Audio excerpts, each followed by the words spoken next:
50 million people around the world have been infected with COVID-19. While the fight against the virus is still going strong in many places, residents of Wuhan are celebrating a new normal. Lynette Lim was in the city where COVID-19 first erupted late last year, and she spoke to people to find out how the pandemic has changed their lives.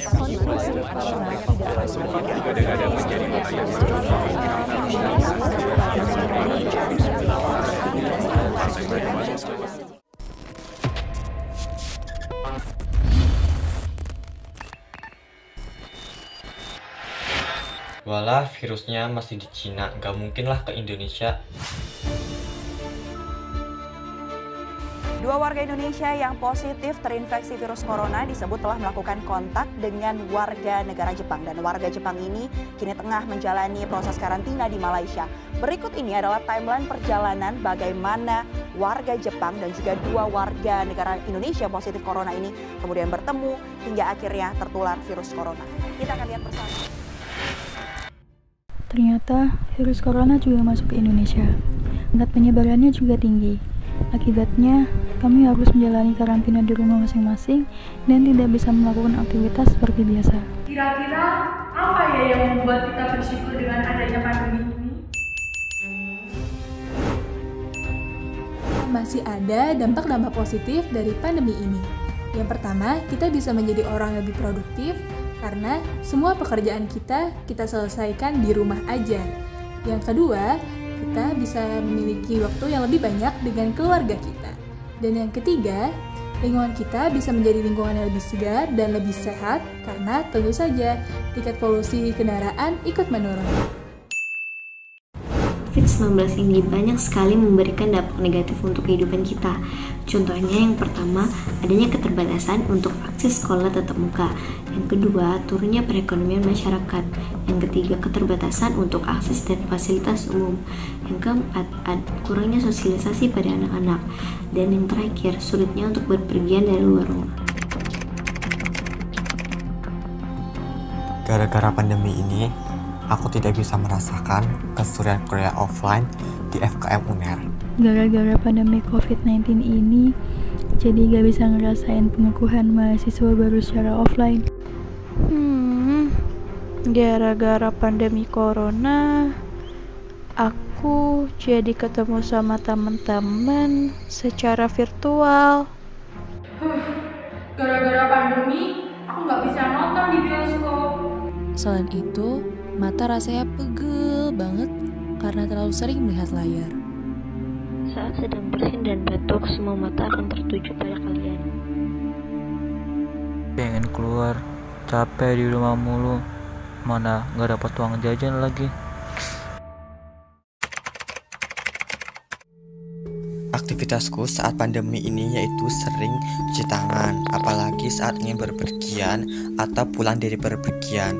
Seringkali mencuci menggunakan sabun agar terhindar dari virus corona. Dan jangan lupa sebelum makan sesuatu, wajiblah kita mencuci tangan menggunakan sabun atau hand sanitizer. Menjalani aktivitas sosial saat new normal seperti berkumpul dengan teman juga wajib banget pakai masker demi mencegah penularan virus corona. Di era new normal ini, kita mengunjungi tempat umum seperti kafe harus tetap menggunakan masker dan menjaga jarak. Inilah kegiatan new normal saya. Ke gereja pun saya tetap memakai antiseptik dan masker serta jaga jarak. Hal selanjutnya yang berubah dari pandemi ini adalah kita nggak boleh salim atau berjabat tangan. Di era new normal seperti sekarang, di seluruh tempat makan diberikan jarak antara satu orang dengan orang lainnya. Akibat dari COVID-19 juga, kita diharuskan untuk selalu membawa dan menggunakan hand sanitizer dimanapun dan kapanpun untuk beraktivitas di dalam maupun di luar rumah. Kemunculan wabah COVID-19 ini membuat kami, para mahasiswa, tidak dapat melakukan aktivitas-aktivitas seperti yang kami inginkan. Namun, seiring berjalannya waktu, kami tersadar bahwa ada beberapa dampak positif yang bisa kita ambil sebagai pelajaran maupun acuan untuk menjadi lebih maju. Dan untuk itu, Kami sebagai agent of change ingin mengajak semua orang untuk turut peduli dan tetap semangat menghadapi pandemi ini. Tunggu, kita sebagai mahasiswa tidak boleh mengeluh dan harus tetap bersyukur. Selain itu, ada beberapa hal yang dapat dilakukan mahasiswa dalam masa pandemi ini. Salah satunya, melakukan sosialisasi cuci tangan yang dilakukan secara daring atau online melalui media sosial.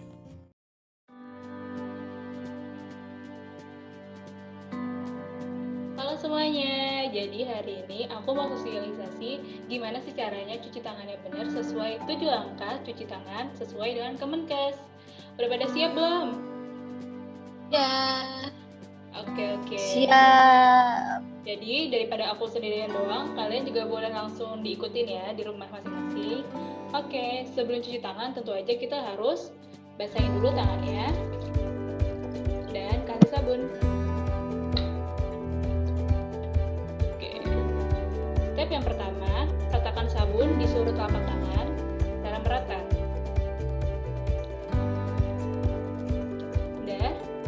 Step yang kedua, kita juga gosok ke punggung tangan, mulai dari yang kiri ataupun kanan, lalu sebaliknya. Jangan lupa di punggung tangan ini kita juga harus cuci sela-sela jarinya. Oke, udah benar. Terus step yang ketiga, kita harus cuci juga sela-sela jari dari tangan depan ini.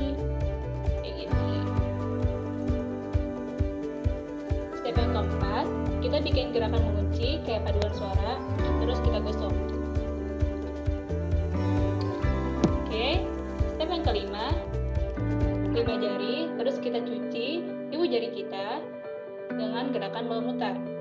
Yang dari yang kanan, kalau udah selesai, pindah ke yang kiri. Ibu jari selesai.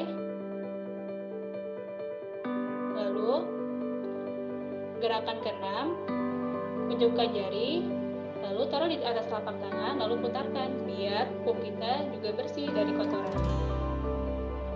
Kalau yang kanan udah, lanjut ke yang kiri. Step terakhir yaitu yang ke-7, jangan lupa pergelangan tangannya juga kita cuci, mulai dari yang kanan, terus pindah ke yang kiri. Oke, kalau udah selesai semuanya, kita harus bilas dengan air bersih sampai benar-benar keset, nggak ada sabun yang tertinggal. Dan jangan lupa kita lap dengan handuk atau lap bersih. Oke semua, ikut lagi 7 langkah cuci tangan dari Kemenkes. Udah pada paham kan? Oke, dadah, sampai jumpa. Meskipun begitu, bukan berarti kondisi ini bisa membuat kalian jadi patah semangat. Menyerah dengan keadaan justru bukan jadi pilihan yang terbaik. Menghadapi keadaan jadi kunci yang bisa kalian lakukan selama masa pandemi COVID-19. Berani menghadapi dan memahami keadaan yang ada bisa membuatmu sadar untuk langkah tepat yang harus dilakukan. Menghadapi COVID-19 bukan berarti melawan dengan menggunakan senjata. Imunitas dan pikiran sehat bisa menjadi tameng terbaik untuk mengurangi penyebaran virus corona. Semua cobaan akan berlalu jika kita selalu bersabar. Yakinlah, terkadang kesedihan kemarin akan menjadi kebahagiaan untuk hari ini jika kita bangkit dari keterpurukan. Jangan berserah dengan keadaan, tetapi bangkitlah dengan keyakinan.